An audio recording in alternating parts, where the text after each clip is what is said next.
The biggest wars in history didn't start with missiles. They started when money collapsed. Before World War I and World War II, markets failed, banks broke, and people lost trust in the system. Today, global debt is exploding, markets are fragile again, and powerful countries are already divided. So the real question is not if another financial crash will happen, but what happens after it does. In this video, we'll break down how a financial collapse could push the world toward World War III, step by step, using history as our guide.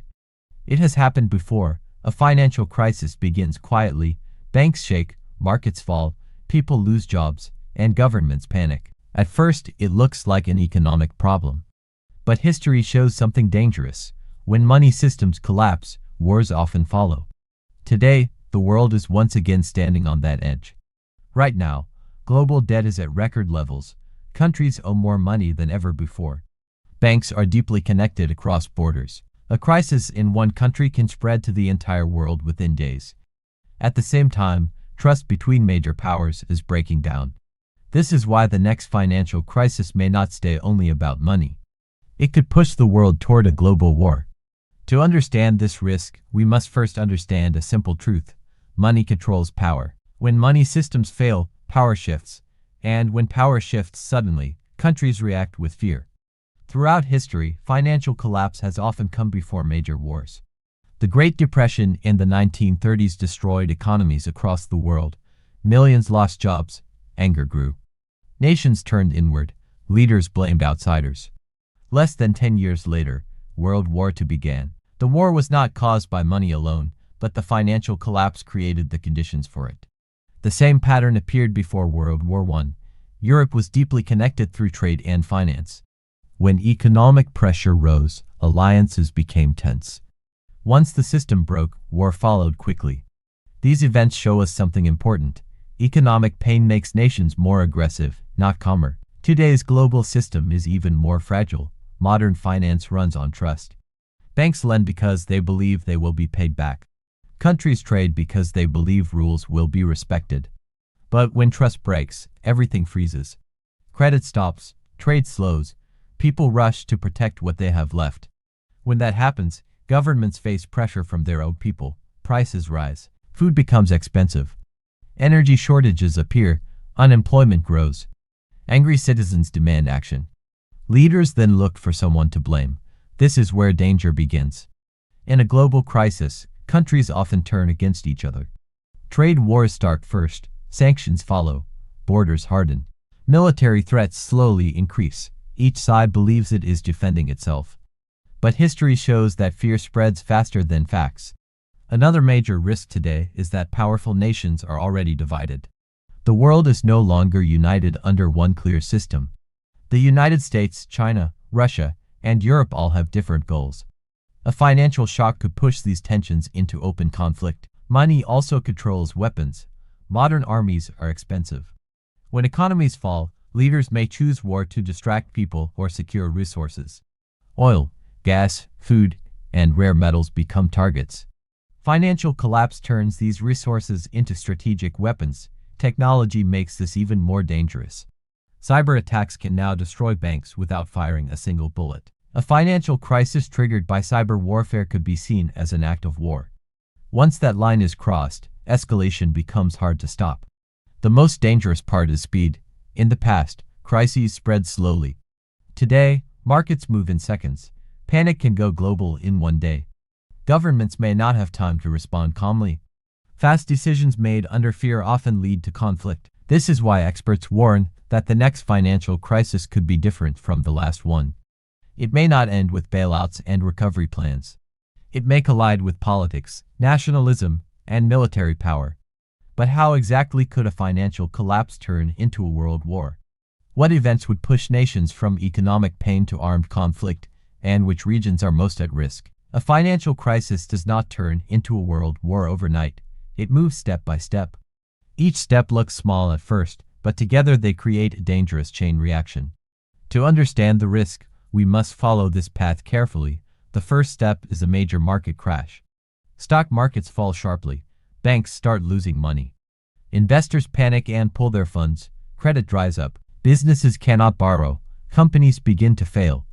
This creates fear, not just among traders, but among ordinary people.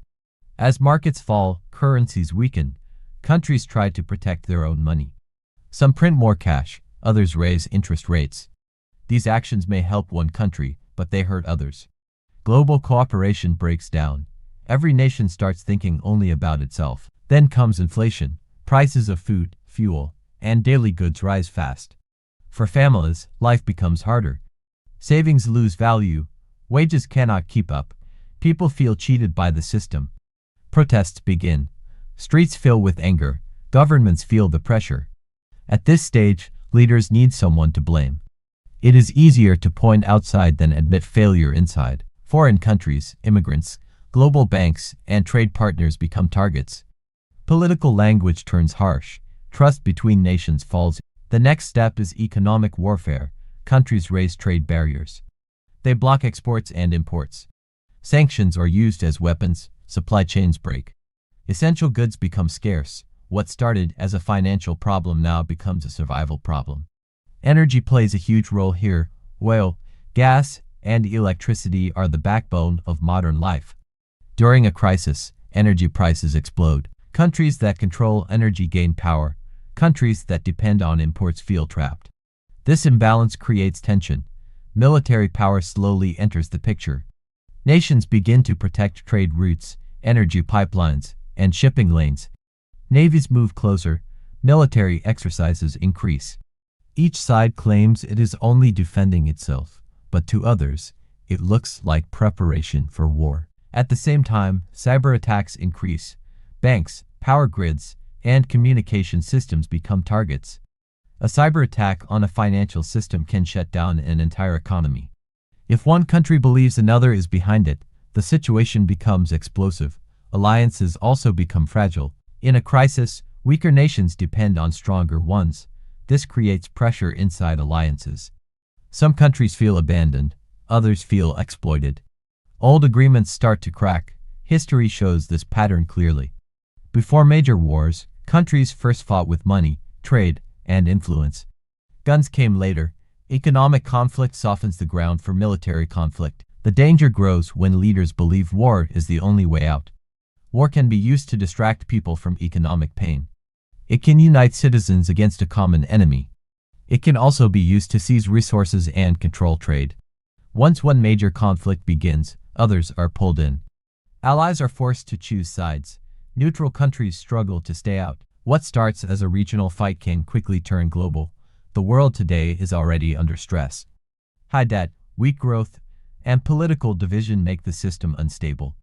A strong financial shock could push it past the breaking point. So which regions are most likely to explode first? And which rivalries could turn a financial collapse into a global war? When a financial crisis hits, it does not affect every region equally. Some areas are already tense, divided, and heavily armed. In these places, economic collapse can act like a spark near dry fuel. One small shock can trigger something much bigger. The first major flashpoint is the relationship between the United States and China. These two countries control a huge part of the world economy. They trade with almost everyone. If a global financial crisis begins, both sides will rush to protect their own systems. Trade will slow. Technology access will be restricted. Blame will rise on both sides. Taiwan becomes extremely important in this situation. It is central to global chip production. During a crisis, control over technology becomes power. Any move around Taiwan could pull both sides into direct conflict.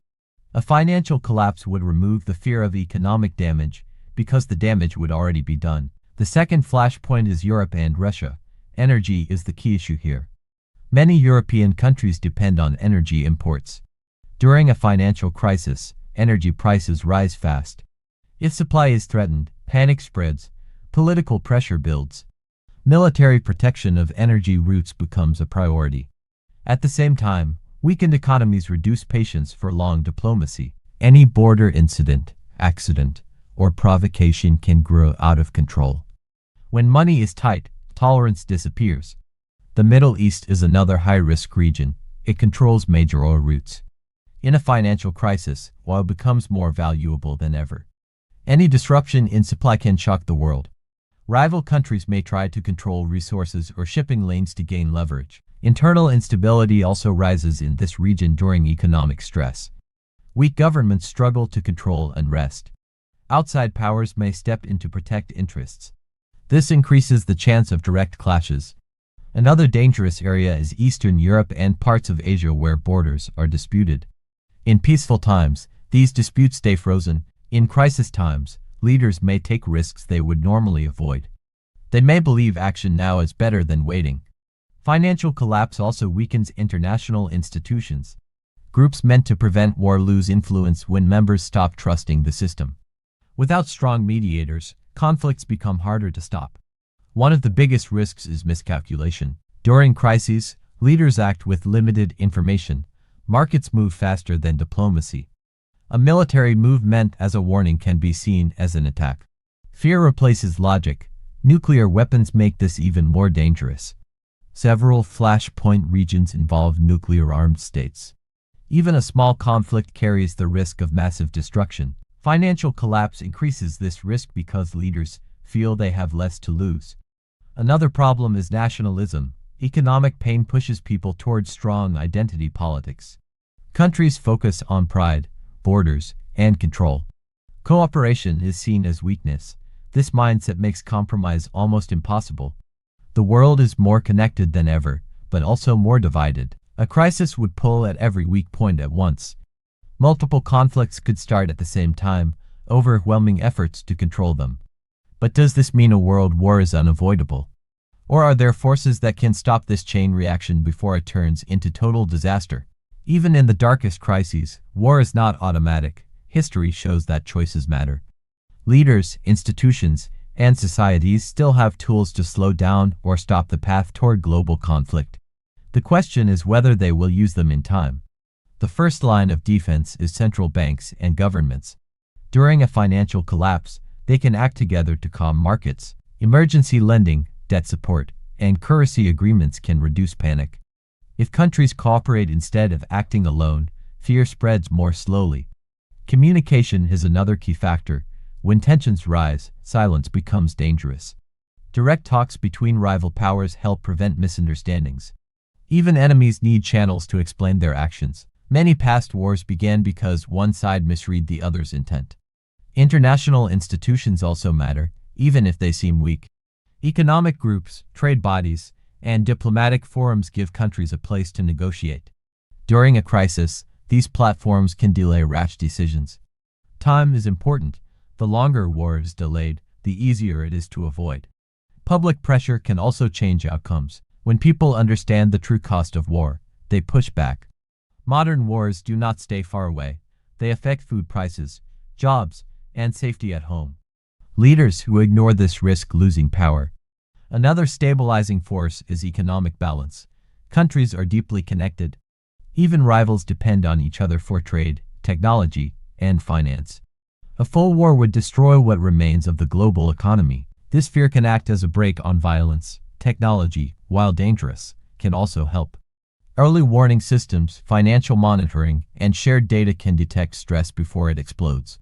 If warnings are taken seriously, action can come early instead of late. However, the danger remains when leaders believe they are running out of options.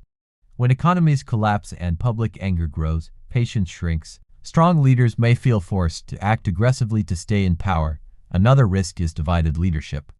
In times of crisis, unstable governments make unpredictable decisions. Internal chaos increases the chance of external conflict. History shows that weak states are often the most dangerous. The biggest threat is losing control of the situation. A small conflict, once started, can grow faster than anyone expects. Allies join in, retaliation follows retaliation. At that point, stopping becomes much harder. Still, there is one final factor that could decide everything: awareness. Understanding how close the link is between financial collapse and war gives the world a chance to act differently. But what happens if these safeguards fail? What would a world shaped by financial collapse and global war actually look like? If the next financial crisis pushes the world into a global war, the damage would be unlike anything seen before. Modern wars are not fought only on battlefields. They reach homes, markets, banks, and daily life. No country would be truly safe. Global trade would collapse. Food shortages would spread. Energy systems would fail. Inflation would surge beyond control. Jobs would disappear on a massive scale. What began as a financial shock would turn into a long period of global hardship. Technology would make this conflict even more destructive. Cyber attacks could shut down banks, hospitals, and power grids. Communication systems could fail. Confusion would spread faster than truth. In such chaos, mistakes would be deadly. The presence of nuclear weapons makes this scenario terrifying. Even if they are never used, the threat alone would shape every decision. A single misstep could lead to irreversible destruction. Financial collapse removes the safety net that normally holds leaders back. Smaller nations would suffer the most. They would be forced to choose sides or lose protection. Their economies would be crushed between powerful rivals. Humanitarian crises would grow, and global aid systems would struggle to respond. But this future is not guaranteed. The real lesson of history is not that crises always lead to war, but that ignoring warning signs makes war more likely. Financial systems are not just about money. They are about stability, trust, and peace. The world must learn that economic safety is global security. When financial systems are allowed to become fragile, the risk spreads to everyone. Cooperation is not a weakness, it is a defense. Leaders must understand that short-term gains and political pride can carry long-term costs. Choosing calm over aggression during a crisis may feel risky, but war is far riskier. For ordinary people, awareness matters. Understanding how money, power, and conflict are connected helps societies demand better decisions. History does not repeat exactly, but it often follows familiar paths. The next financial crisis will test the world. It will reveal whether nations have learned from the past or are ready to repeat its darkest mistakes. The future is still open. The question is not whether a crisis will come, but how the world will respond when it does.